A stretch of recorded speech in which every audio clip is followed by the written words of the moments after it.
I'm 80 now, and when people look at my life from the outside, they assume money must have been the great obstacle, the dragon I never quite slayed, the missing ingredient that would have turned struggle into peace. But the truth is quieter and far more uncomfortable.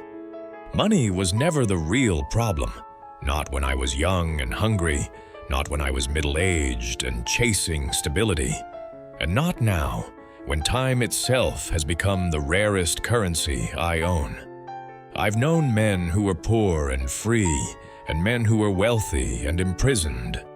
And what separates them was never the number in their bank account, but the invisible contracts they signed with the world. Contracts that said, I will trade my time for approval. I will trade my health for status. I will trade my peace for the illusion of security.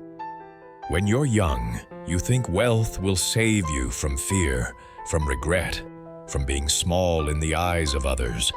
But wealth has a strange way of amplifying whatever lives inside you already. If you are anxious, it gives you more things to worry about. If you are empty, it gives you more ways to distract yourself. And if you are afraid of being irrelevant, it builds you a golden stage that still goes dark when the applause stops. I've watched men spend decades climbing ladders only to realize the ladder was leaning against the wrong wall. And the cruel joke is that society applauds them the entire way up, so no one ever warns them that the view from the top is often lonelier than the ground they started on. The wealth trap isn't poverty. It's the belief that enough exists somewhere in the future, that one more deal, one more raise, one more victory will finally let you rest. When in reality, the finish line keeps moving because the hunger was never financial, it was existential, and money cannot answer questions about meaning, identity, or mortality. It can only postpone them, and postponed questions tend to return with interest. By the time you reach my age, you start to see patterns instead of moments. And one of the clearest patterns is how many lives were quietly traded away in the pursuit of being seen as successful, reliable, important, or ahead. Men especially are taught a dangerous equation early on. Your worth equals your usefulness, your income, your ability to provide, and once that belief settles in your bones, you become easy to control because fear of losing status becomes stronger than love of living. I've met men who could buy almost anything except a calm morning, a slow conversation, or a body that didn't ache from decades of neglect. And when they finally had the time to enjoy life, they no longer had the energy, curiosity, or relationships to do so. This is the wealth trap in its most refined form.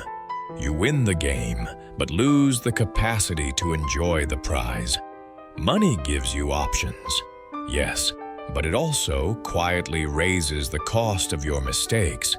You stay in jobs you hate because your lifestyle depends on it. You stay in relationships that no longer nourish you because separation would be expensive. And you silence your instincts because changing course would mean admitting that the years you invested might not give the return you were promised.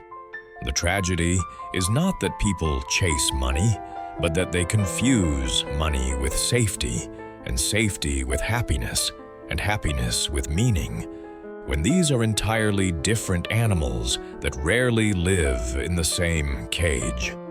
I've seen men retire with full accounts and empty calendars, suddenly realizing that work was the last structure holding their identity together, and without it they felt invisible, not because society forgot them, but because they never learned how to exist without being needed.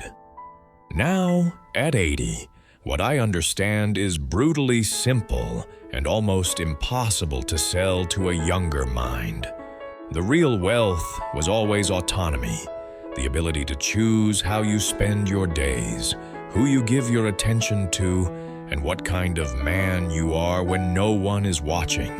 And this kind of wealth is often sacrificed early in exchange for promises that never fully deliver. Money can buy comfort, but it cannot buy coherence, the feeling that your life actually belongs to you, that your actions align with your values, that your time reflects what you claim to care about. The men who suffer most at the end are not the ones who had little, but the ones who had enough and still felt empty, because emptiness at that stage leaves nowhere to hide. Distractions lose their flavor, applause fades, and you are left alone with the question you avoided for decades. Did I live deliberately, or did I simply stay busy? The wealth trap is realizing too late that you optimized for the wrong metric, that you measured success in numbers instead of depth, in accumulation instead of alignment, and in approval instead of self-respect. If there is any lesson worth passing on from the far end of life, it's this: use money as a tool, never as a compass, because a compass that points only toward more will eventually lead you in circles. And circles, no matter how luxurious, are still a form of being lost.